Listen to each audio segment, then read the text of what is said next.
अल्मोड़ा आए हम सबको पूरा एक दिन हो चुका था। सुबह हो चुकी थी, आँख खुली तो सब कुछ ठहरा हुआ सा लगा।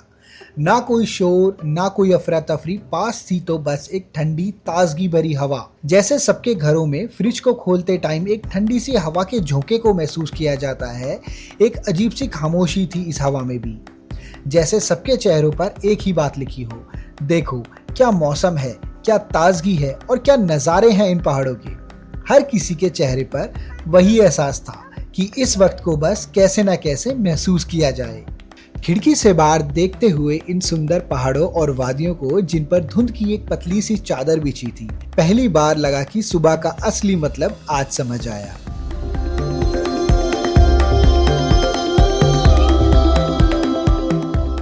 ये वो सुबह थी जो बचपन की ड्राइंग से मिलती जुलती सी लग रही थी। इस नज़ारे को देखकर लग रहा था जैसे कुदरत ने अपनी ड्राइंग शीट पर ब्रश चला दिया हो। मैं चुपचाप बैठ गया और बस आंखों से उन पहाड़ों को देखने लगा। दूर तक फैली हरियाली, ऊपर से हल्की धूप और सूरज की रोशनी से होने वाला ये गोल्डन टच, जैसे किसी ने जमीन पर आसमां के बीच में एक कविता लिख दी हो। इस खूबसूरत सी सुबह में सब एक साथ बैठकर बालकनी में ऊनो के पत्ते शफल कर रहे थे। कार्ड रख दो यहाँ पे रख दो।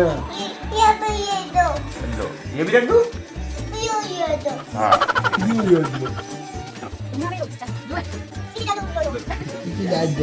चला। अरे क्या कर रही है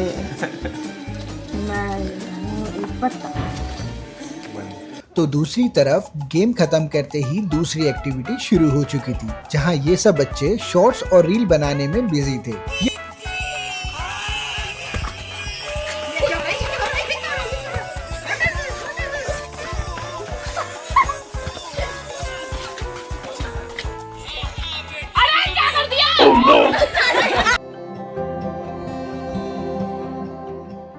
हंसी मजाक, छोटी छोटी हरकतें, लेकिन उनमें भी एक अपनापन, एक अलग सी एनर्जी थी इन पहाड़ों में, जो सिर्फ परिवार के बीच महसूस की जा सकती है।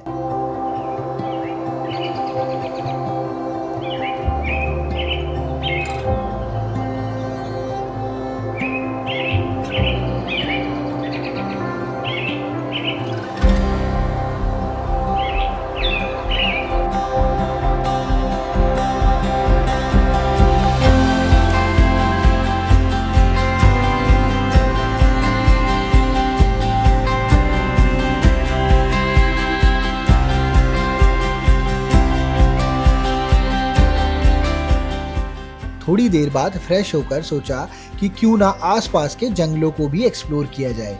एक तरफ मिले काफल के पेड़, ये दोस्तों प्यारी प्यारी बेरीज, और एक बेरी देखो कितनी अच्छी अच्छी बेरीज हैं ये, और अब हम इन्हें खा रहे हैं। बंदर है ऊपर, मीठी हैं। ऊपर मॉन्कीज भी हैं जो इन बेरीज का लुत्फ उठाने आ रहे हैं। अब अंदर आ गए तो आ गए राम राम भाई सारे आने, आज मेरा पसंदीदा का पहला दिन।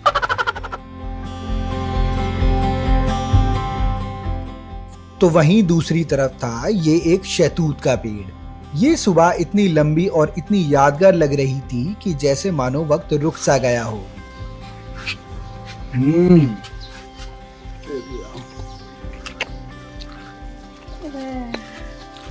ये तो चाय पकड़ने वाला था।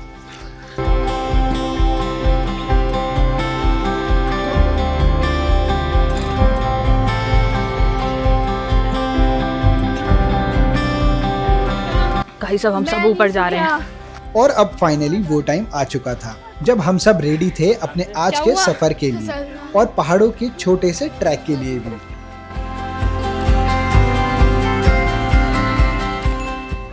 ठंडी हवा, हसीन पेड़ और इन पहाड़ों के बीच से होते हुए हम चढ़ाई करते गए और पहुंच गए उस जगह जहां से हमारी कैब हमें पिक करने वाली थी।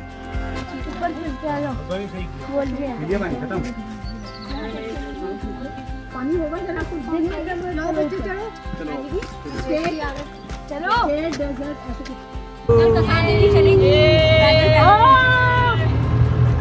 अब हम जा रहे हैं गोलू देवता मंदिर, डायनासोर देखने। जागेश्वर। अब हम इन दो मंदिरों में जाके दर्शन करेंगे। अब अपनी आत्मा को पवित्र करेंगे। कुछ देर बाद देखा तो एक एक करके सीट पर सब लमलेट हो गए। कोई खिड़की से चिपका हुआ था तो कोई किसी के कंधे पर लेटा हुआ था और आधे बैठे बैठे ही बिना दारू पिए नींद के नशे में झूम रहे थे। वैसे जागेश्वर धाम की दूरी अल्मोड़ा से लगभग 35 किलोमीटर की थी और अगर आप हल्द्वानी या काठगोदाम से जा रहे हो तो ये करीब 100 किलोमीटर का सफर है। पर अगर साथ में हम जैसे लोग हों तो ये डिस्टेंस नींद में ही कवर हो जाता है। अब इस रास्ते की भी अपनी एक अलग ही कहानी है जो ऊटी की वादियों की याद दिलाता है। यहाँ देवदार के बड़े बड़े पेड़ और इन्हीं से बने यहाँ के घने जंगल।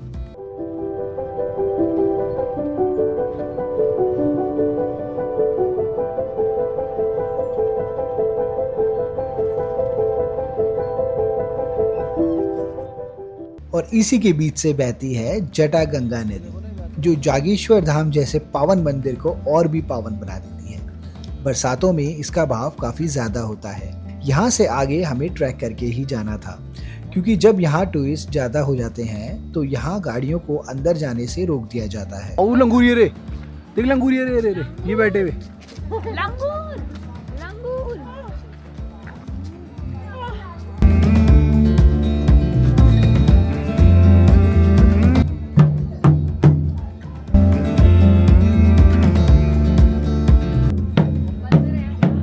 और ये है जागेश्वर धाम मंदिर जहाँ का मौसम और खूबसूरती बताई नहीं महसूस की जाती है।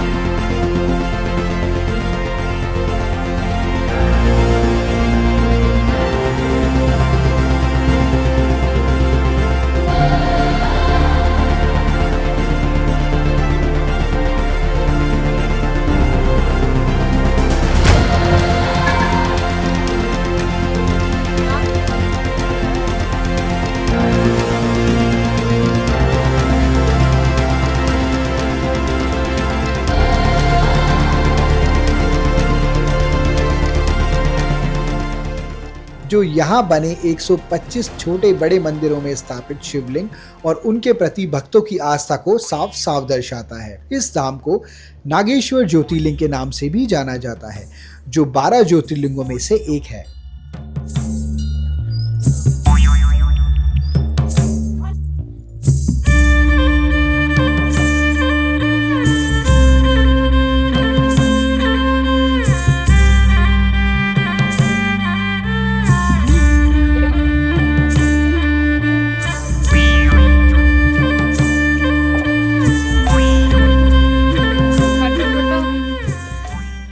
एक और सभी ज्योतिर्लिंगों के दर्शन के साथ साथ हमें एक ऐसा अनोखा पेड़ भी देखने को मिला जिसमें साफ साफ गणेश जी की आकृति दिख रही थी। मान्यता है कि शिव जी और माता पार्वती जी के दर्शन करने से पहले सबको गणेश जी के दर्शन करने होते हैं, जो यहाँ के पेड़ों में भी साफ तौर पर दिख रहा था।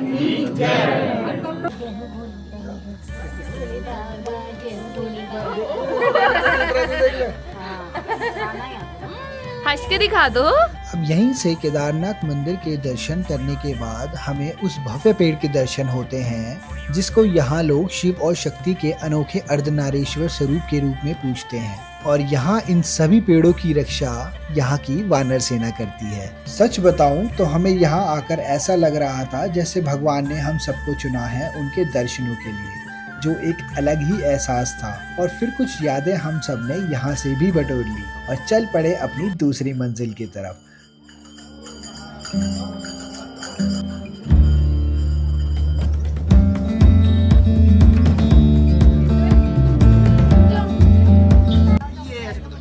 चलो रेडी सेट।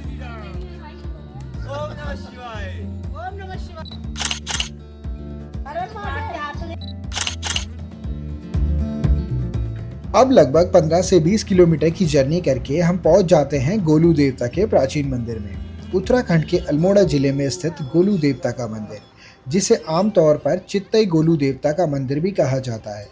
गोलू देवता को न्याय के देवता के रूप में पूजा जाता है और श्रद्धालुओं की अपार आस्था इस मंदिर से जुड़ी हुई है। अब यहाँ से हमने प्रसाद खरीदा और निकल पड़े गोलू देवता के दर्शनों के लिए।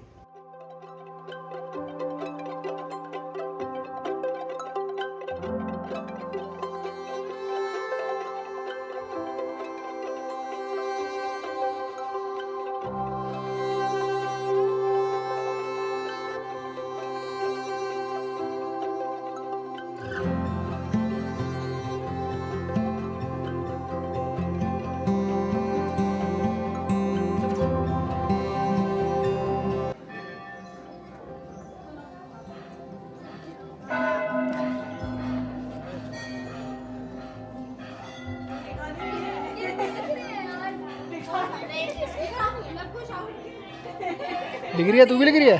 क्या लिख रही है? क्या लिख रही है? विश लिख रही है अपनी? हाँ, ये सारे सब देखने क्यों आ रहे हैं? दोस्तों ये सबसे प्राचीन मंदिर, इस मंदिर में कहते हैं कि अपनी विश लिख के यहाँ पे टांग दो तो एक ही है। और जब आपकी विश पूरी हो जाए तो यहाँ पे आके प्रसाद चढ़ाइए। बताना।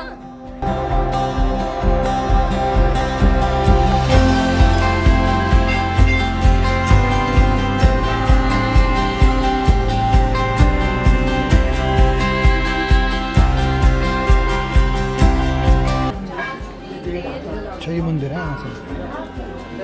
यहाँ से एंट्री होती है ना मंदिर की। एक सवाल मेरे जहन में बार बार आ रहा था कि कौन है गोलू देवता और कैसे दिखते होंगे ये। तो आप सबकी जानकारी के लिए बता दूं, गोलू देवता को भगवान शिव का अवतार माना जाता है और कई लोग उन्हें लोक देवता के रूप में भी पूजते हैं। कुछ मान्यताओं के अनुसार वे कुमाऊं रेजिमेंट के वीर योद्धा कल्याण चंद्र के पुत्र थे, जिन्हें न्यायप्रियता और लोगों की सहायता के लिए जाना जाता था। कहा जाता है कि वो घोड़े पर सवार रहते थे और अपने भक्तों को तुरंत न्याय प्रदान करते थे। मान्यता है यदि कोई न्याय ना मिलने से पीड़ित हो तो वह गोलू देवता को एक चिट्ठी लिखकर यहाँ बांध दे, देवता जल्द ही उसे न्याय दिलाते हैं।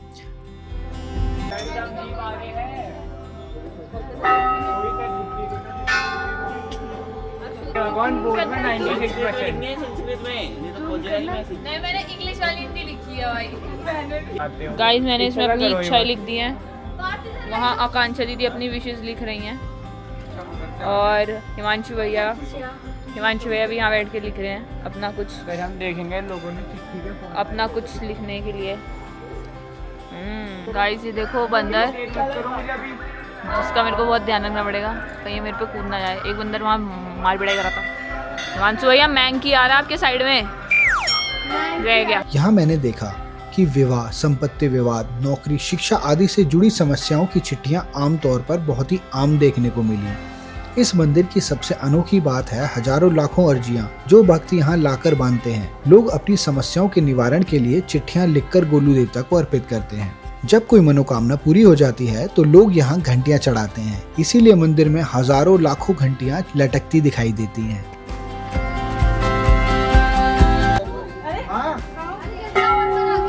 अरे जल्दी आओ कहाँ गया?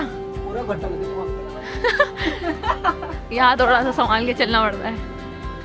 Excuse me.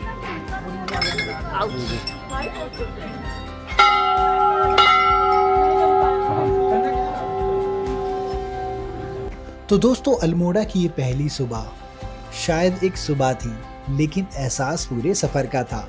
कुछ यादें, कुछ मुस्कुराहट, कुछ खट्टी बेरीज और कुछ सुनहरी घंटियां सब मिलके एक कहानी बन गए। ये व्लॉग सिर्फ एक ट्रिप नहीं, एक पल है जिसको हम जी आए। तो दोस्तों ये था हमारा अल्मोड़ा का दूसरा दिन। सुबह की शांति से लेकर शाम के सुकून तक हर पल में एक नया एहसास था। तो गाइस अब हम वापस अपने घर पे आ गए हैं और श्री जागेश्वर धाम सारे ज्योतिर्लिंग कवर करके, और उसके बाद हम गए थे गोलू देवी टेम्पल। और बताइएगा आपको, सॉरी गोलू देवता टेम्पल, और बताइएगा आपको कैसा लगा ये पूरा ओवरऑल एक्सपीरियंस? बहुत अच्छा लगा आकांक्षा को सब टाइम से घर लौट आए, एक साथ डिनर किया और फिर थकान उतारते उतारते सब ने आंखों में कल के नए एडवेंचर का सपना लिया, क्योंकि हम सब रेडी थे कुछ और एंटरटेनिंग करने के लिए।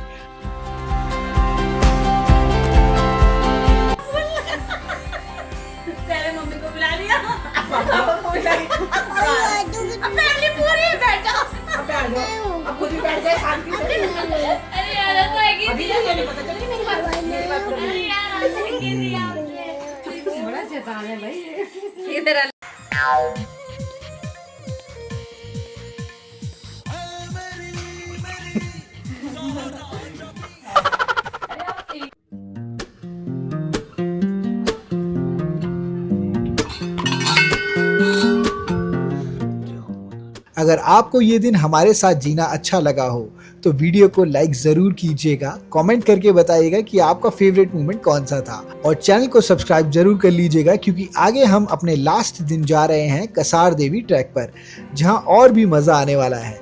मिलते हैं दूसरे व्लॉग में, तब तक के लिए अपना ध्यान रखें और खुश रहें।